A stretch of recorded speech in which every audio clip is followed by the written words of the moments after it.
Let it be known. Good morning on this Thursday, January the 28th. Welcome. Today, we're going to talk about the National Newspaper Publishers Association's Midwinter Training Conference. It's a big conference that gets underway today. The public is invited. You can go to www.virtualnnpa2021.com. Registration is free. Some great stuff. We're also going to talk a little bit about those executive orders that President Biden signed the other day that has a lot of implications as far as race is concerned. But right now, we're going to bring in our president and CEO, Dr. Ben Chavis. Dr. Chavis, good morning.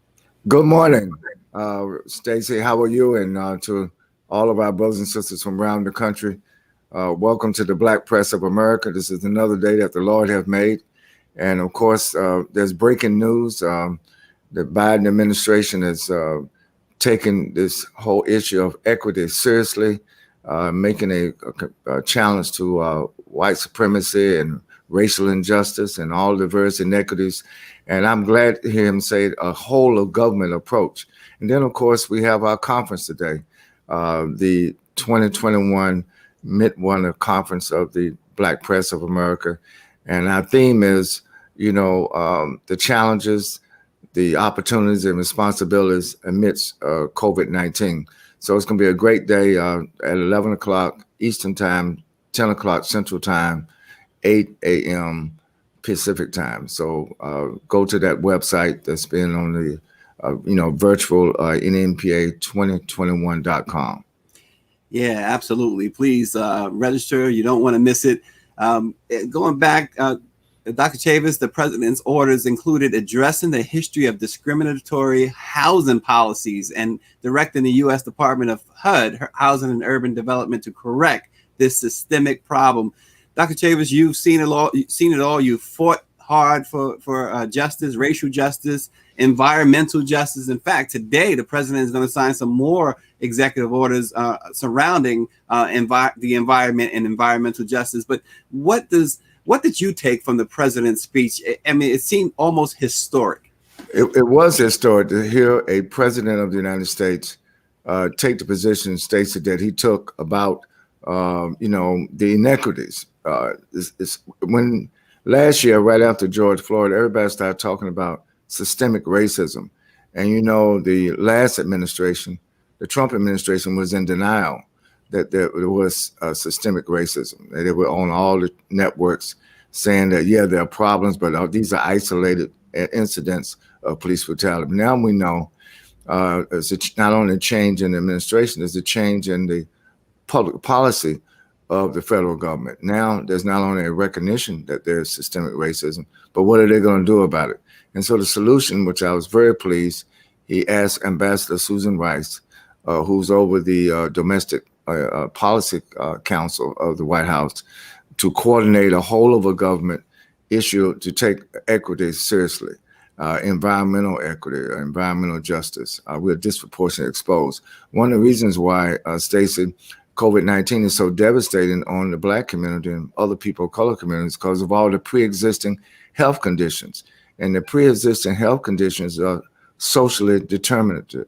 What I mean by that when you're exposed to environmental hazards, not having clean water, not having fresh air to breathe, not eating the right food, it's going to impair your health and make you susceptible to all these viruses and disease.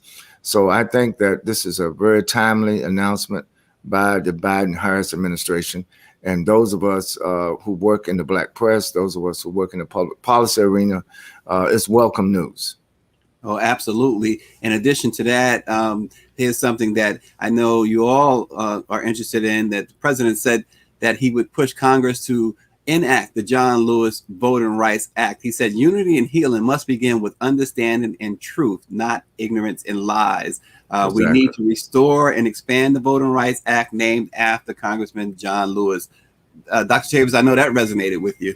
Oh, absolutely. I have so much respect for the legacy and memory of the Honorable John Lewis, a freedom fighter par excellence.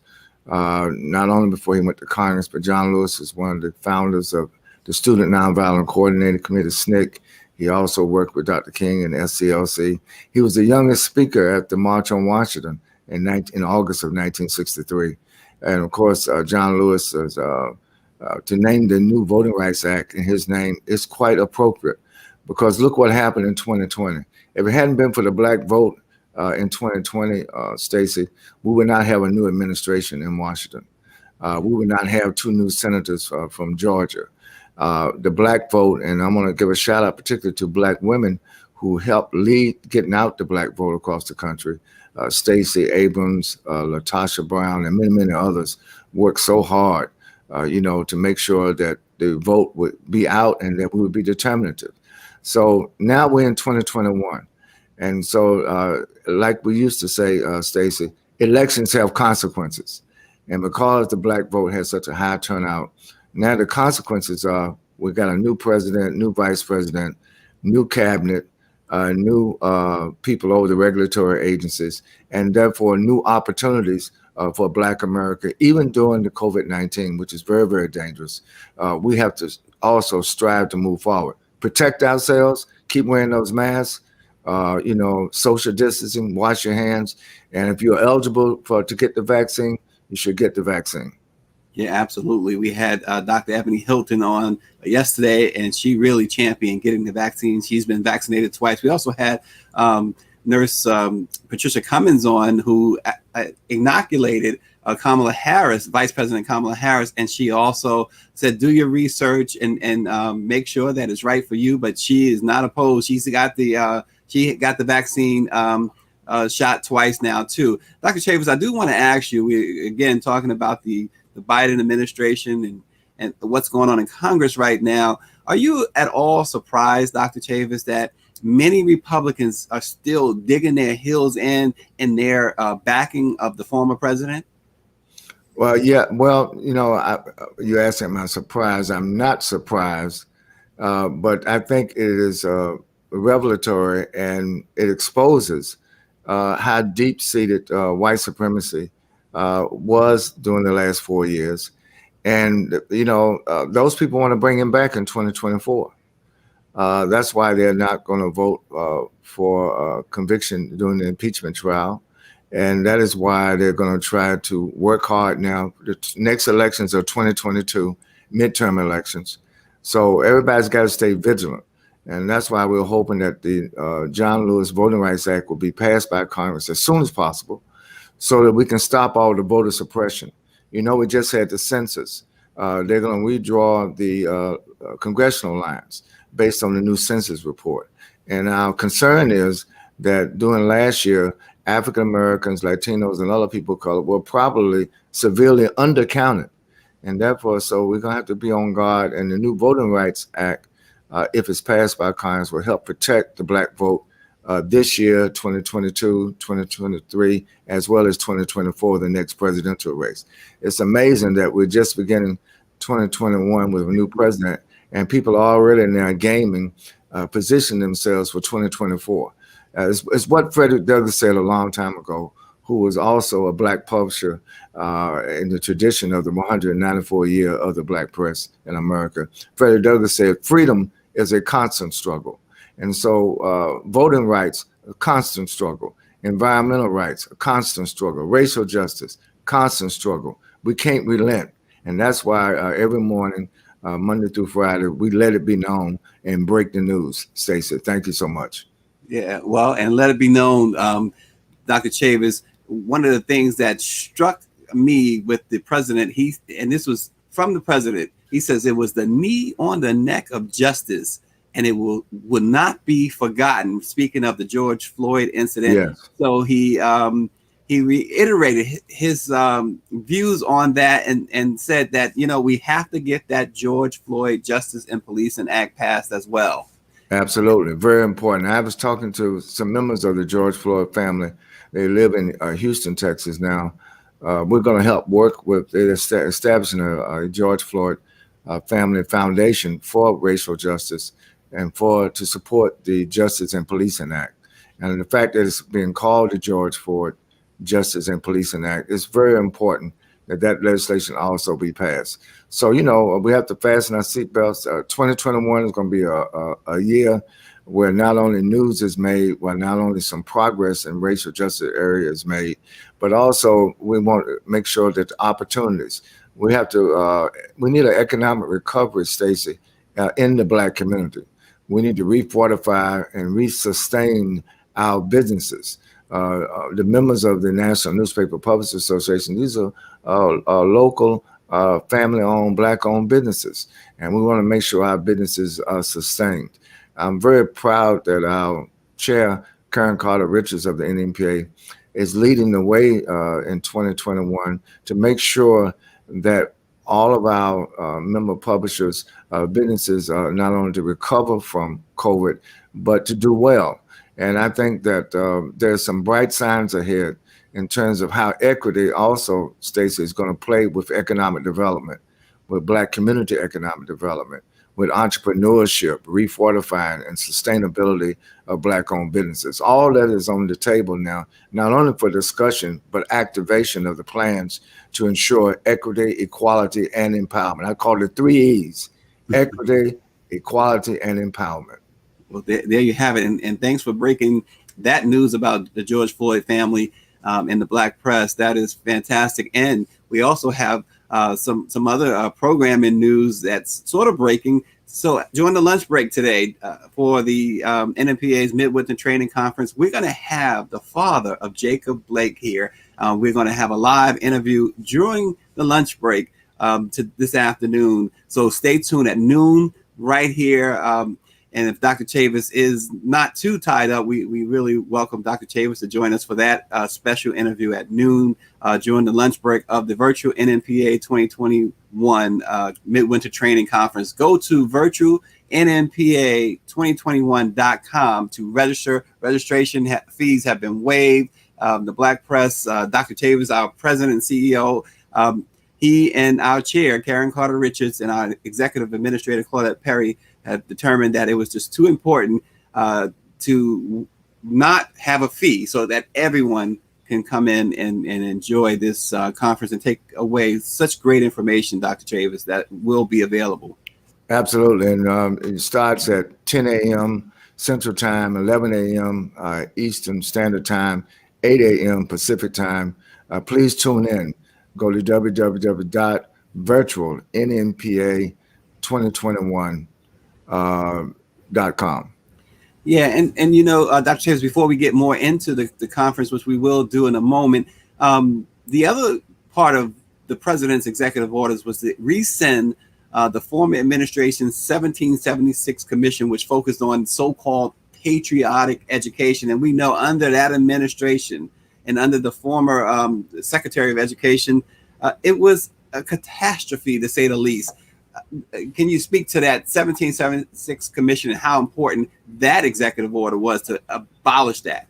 Right. What we needed was a 1592 rather than a 1492, or the 1776 had problems, and it was to distort. It was downplaying the impact of slavery, downplaying the impact of white supremacy. It was a charade. In fact, the 1776 plan that the Trump administration had was to spread more ignorance, was to spread more prejudice, and to lift up so-called conspiracy theories. One of the reasons why the president did not want to sign the defense authorization bill, because finally now we have the names of the Confederate generals are going to come down off all of the military bases in the United States. So again, it is about history. History should be truthful and factual. And that's why in a few days, we're going into Black History Month 2021. And I tell people all the time that Black History Month has to be 12 months a year. And the best way to celebrate Black history is to make some more history. But we make history with the knowledge and appreciation and affirmation of the past. And so, yes, having a new education commission, new education secretary, once he's confirmed, we're going to address to change the curriculum, not only in the public schools and colleges and universities, but the public at large. We need to address the race problem that America has had from the beginning of this country. Yeah, our distinguished publisher down in Fort Lauderdale at the West Side Gazette, Bobby Henry, is asking: Has there been any conversations from the president or GOP Congresswoman Marjorie Taylor Greene on her comments of executing Democrats and her appointment by the Republicans to a chair position on education? I know that she has been rebuked, at least by the Democratic side there, Bobby. As far as the president is concerned, I think where he's left it is to see what actions Congress might take. But Dr. Chavez, you might have more insight. Well, the good news is that Republicans are doing what they do best, and that is to put their best white supremacists forward. So again, it wasn't shocking, but the good news is the Democrats control the Congress, not the Republicans. The Democrats now control the Senate, not the Republicans. The Democrats control the White House, not the Republicans. But we can't go to sleep. They plan to come back in 2022 and 2024. That's why we have to stay vigilant. And of course, the chair of the Education Committee on the House side is Congressman Bobby Scott, a strong black man, a strong black congressman from the state of Virginia. And he's going to put that congresswoman in check. I will assure you, nothing is coming through the Education Committee under the Congress of the United States as long as Bobby Scott is the chair of the Education Committee. Yeah, and let's talk about the NMPA's Midwinter Training Conference and COVID-19. We know that that's a big part of the theme, right? Black Press of America. The theme is Black Press of America: challenges, responsibilities, and opportunities amidst COVID-19. But we're seeing the numbers. The numbers, what people don't seem to grasp, Dr. Chavez. We talked about 25 million having it, but roughly 100 million Americans seem to have had the virus, according to reports, because for every person who tests positive, 3 more have had it without being diagnosed, according to many studies. And another 24 million people have received a vaccine shot. Now, the good news that we're hearing is that there's been a 35% decrease in the number of cases over the past week. So it seems to be trending right now anyway in the right direction. Well, trending in the right direction for white America, but not trending in the right direction for Black America. Black American incidence of the virus states are continuing to go on the increase. Black Americans' hospitalizations are on the increase. And it's interesting that the people who need the vaccination the most are getting it the least. The people who are rich and well-to-do, even some of the conservatives that were against wearing masks, were against social distancing, they jumped in line, were the first to get the vaccination. So there's hypocrisy in the last administration. And of course, now the Biden-Harris administration have to clean up. And we're pleased that at today's Midwinter Conference at the NMPA, we're going to hear directly from Dr. LaBird, a distinguished African-American official of the Center for Disease Control, the CDC, will be speaking to Black America, to all of America, through the lens of the NMPA at our Midwinter Conference this morning. Yeah, absolutely. And also, Dr. Chavez, we spoke about this the other day. Pfizer Rare Disease will have a presentation by the basketball legend Don Chaney, who will talk about this rare heart disease that affects primarily African Americans. It's ATTR-CM. It's a rare form of heart disease. Even the medical community is a little bit baffled by it. They are having trouble diagnosing it. But Don Chaney will talk about the signs, the symptoms, and what to look for during the NMPA's virtual conference that begins today. Absolutely. We're proud of the Black press. We report the news. We are advocates of freedom, justice, and equality. And we have brothers and sisters who are experts in all these subject matters who will be with us over the next 2 days at the NMPA 2021 Midwinter Training Conference. Yeah, absolutely. And we also hear from Wells Fargo. They'll have a presentation on how to adapt and rebuild your small business during COVID-19. So that should be of interest to many, including many outside of the Black press, Dr. Chavez. Absolutely. We have a full agenda. One of the things is, if you go to the website, we also have the program, the schedule, so you can see all the various components that will be broadcast today and tomorrow. And then tonight, part of our culture, part of our aspiration as a people is that we express ourselves in poetry and music and art form and dance. And so we have some major entertainment tonight at 7 p.m. Eastern Time. The legendary Dougie Fresh, the outstanding Cupid, and then it's going to be closed off with special performances by Stephanie Mills, saluting the Black Press of America. All a part of our 2021 Midwinter Conference today and tonight. Wow, Dougie Fresh, Stephanie Mills. There'll be a lot of virtual dancing, won't it? Oh, absolutely, absolutely. Cupid, who sings the Cupid Shuffle.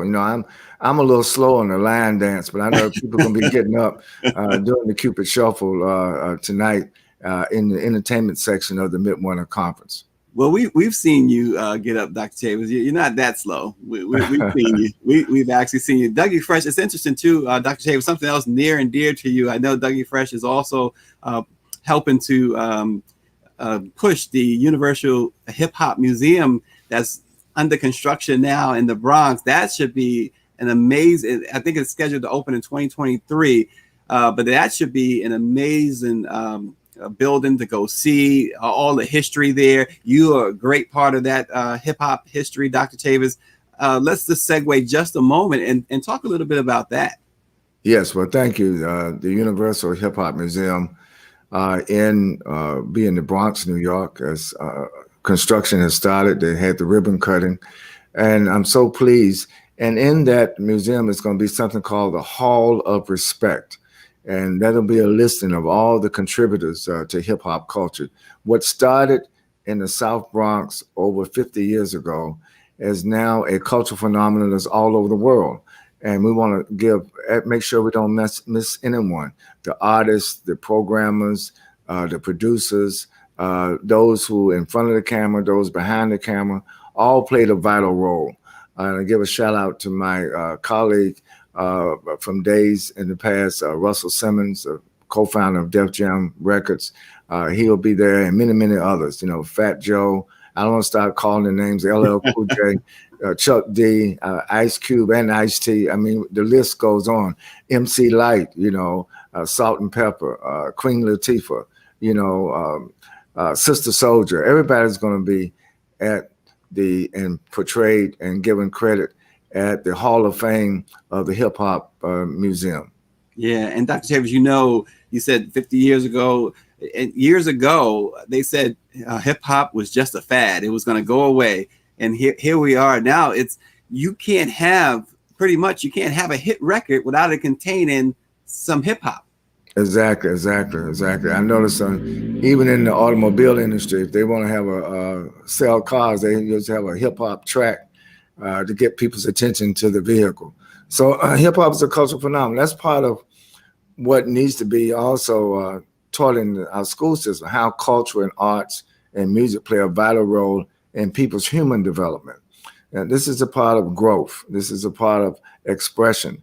And we know from the days of the Black poetry movement, one of the best expressions in life is self-expression, giving our young people an opportunity to express themselves, to be self-determinative, and to find their creativity in various formats.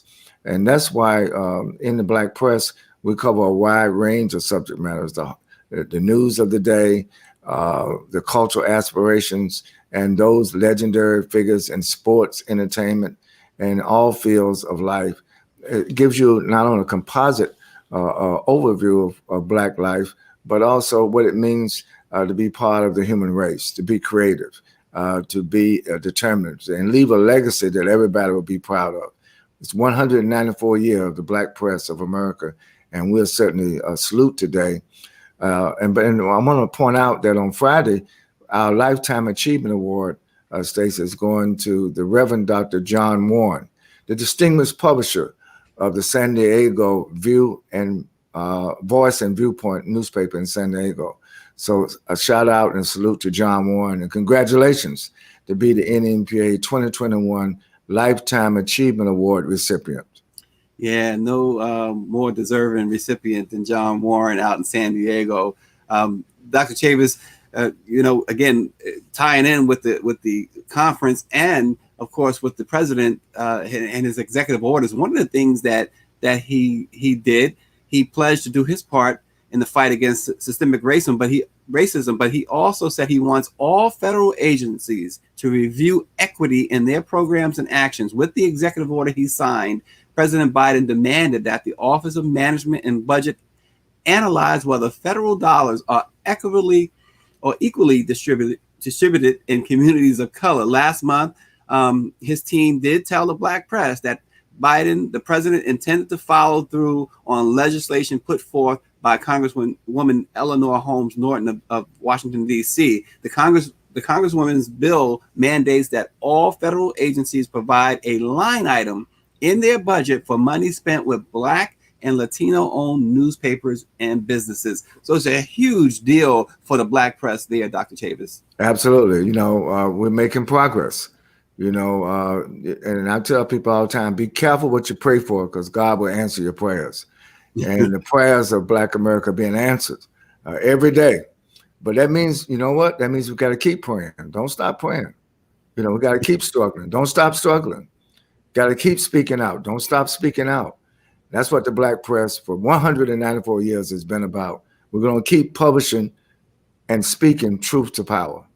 Yeah, and for our viewers, just a side note, we've been having some Facebook issues, but we are on YouTube, Black Press USA TV. This show runs live there. It also runs live on Black Press USA's Twitter as well. If you ever encounter problems on Facebook, good morning again to Bobby Henry, Sharon Childs, and my sister Nicole McDaniel. She says, this show is so informative as always. Thanks. Keep up the great work. We're going to try to keep up the great work. And as long as Dr. Chavis is at the helm, we have no choice. He and Claudette Perry always have their foot on the gas. And so we gotta run with them. Well, thank you. Well, we have a great team.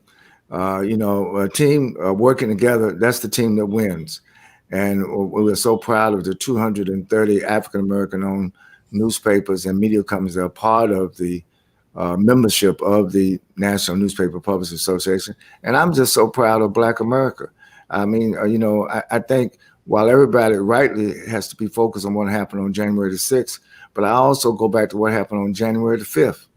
Black people came out in record numbers in Georgia. Georgia on my mind. You want to sing that for us, Dr. Chavis? That's right. No, I'm not. No, I salute the singers, but I'm not going to try to hit a discord this morning on our program. My point is that we have to testify. We have to reassert. We have to vocalize. We have to give voice to the voiceless, hope to the hopeless.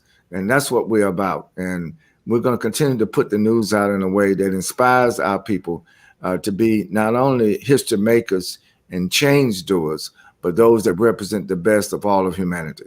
And God bless the God bless America, but also may God continue to bless the Black press of America. Well, and on January 5th, I guess, Dr. Chavis, to go along with Georgia being on your mind, a lot of people took that midnight train to Georgia as well. Absolutely. Don't forget at noon, a very, very special interview during the lunch break of the virtual convention.